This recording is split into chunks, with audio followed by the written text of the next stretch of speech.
Assalamualaikum warahmatullahi wabarakatuh.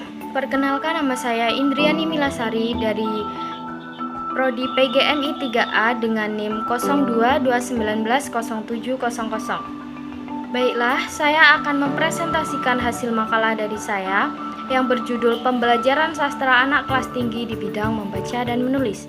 Yang pertama, saya akan menjelaskan tentang pengertian pembelajaran sastra. Pembelajaran sastra merupakan bagian dari pembelajaran bahasa Indonesia.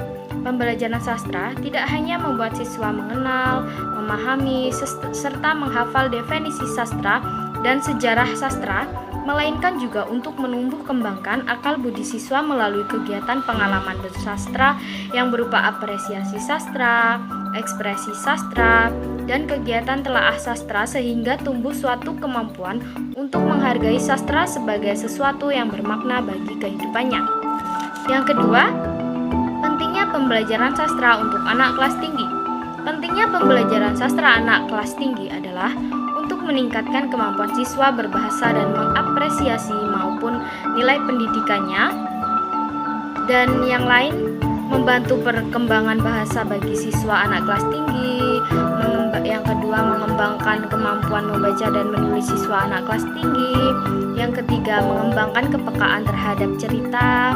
Yang keempat, mengembangkan kelancaran membaca dan menulis bagi siswa anak kelas tinggi. Dan yang terakhir adalah meningkatkan kemampuan membaca dan menulis siswa kelas tinggi. Dan yang ketiga adalah tahapan-tahapan pembelajaran sastra anak kelas tinggi.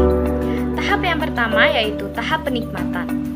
Tahap penikmatan adalah tahap di mana siswa suka membaca karya sastra seperti novel, puisi, pantun, dan lain sebagainya. Yang kedua, tahap penghargaan. Tahap penghargaan adalah tahap di mana siswa melihat kebaikan, nilai, atau manfaat untuk karya sastra dan merasakan pengaruhnya suatu karya sastra di dalam jiwanya. Yang ketiga, tahap pemahaman. Tahap pemahaman adalah tahap di mana siswa meneliti dan menganalisis unsur intrinsik dan unsur ekstrinsik suatu karya sastra serta berusaha menyimpulkannya. Yang keempat, tahap penghayatan.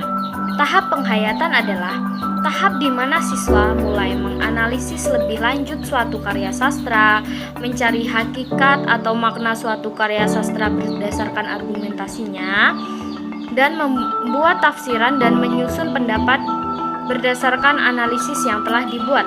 Dan yang kelima, tahap penerapan. Tahap penerapan adalah tahap di mana siswa dapat melahirkan ide baru, mengamalkan penemuan, atau mendayagunakan hasil operasi dalam mencapai material, moral, struktural untuk kepentingan politik dan budaya dan kepentingan-kepentingan lainnya.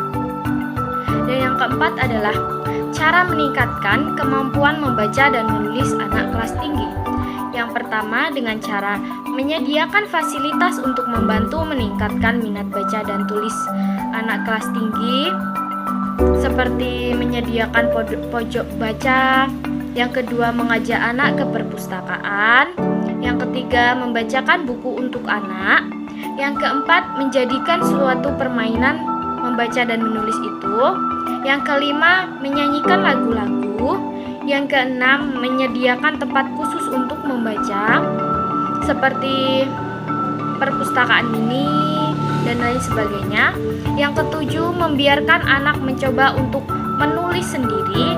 Dan yang kedelapan adalah mengajak anak untuk membaca bersama-sama. Dan yang terakhir adalah macam-macam karya sastra untuk anak kelas tinggi.